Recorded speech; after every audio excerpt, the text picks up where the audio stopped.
Max Sisulu says lawmakers should take the lead in discussing climate change, and two Matlosana municipal officials arrested for alleged corruption. I'm Debo Changela with this news update. The Speaker of the National Assembly, Max Sisulu, says lawmakers across the globe should take the lead in discussions on climate change. He's been speaking in Cape Town at the Interparliamentary Union. He says whatever the outcome of the conference, there's a need for legislators around the world to use their powers to address environmental challenges that the world is facing. As parliamentarians, we must ensure that we are at the center of the dialogue on climate change. We must ensure that our governments, where possible, align national policies with climate-friendly frameworks that are evolving at an international level. This is a fundamental component of attracting investments in clean technologies.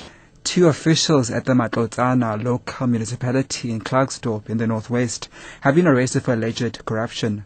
Northwest PD spokesperson Thulani Ngubane says the two worked in the licensing department. He says they had solicited a 9,000 rand bribe from a woman who attended to administrate the parking meters to put her through to the next round of adjudication. The woman was to have paid another amount on being awarded the tender valued at 9 million rand.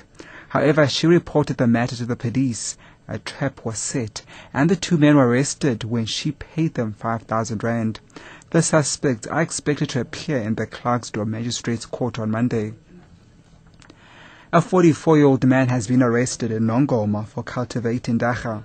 KwaZulu-Natal police spokesperson Thulani Zwane says the police were on crime prevention duty when they came across a plantation of dagga next to a homestead in Bethani ward. He says more than 100 dagga trees were uprooted and confiscated. The suspect will appear in the Nongoma Magistrates Court on Monday. And Zambia says it will not arrest former U.S. President George W. Bush during his African tour for allegedly violating international torture laws. Rights group Amnesty International has urged Ethiopia, Tanzania and Zambia to arrest Bush during the 5-day tour to promote efforts to fight diseases like cancer, AIDS and malaria. Zambian authorities say Bush would only be arrested if the International Criminal Court and other international organizations such as the United Nations ask the country to do so. Bush is in Zambia on the second stop of the tour, having arrived in Tanzania on Thursday.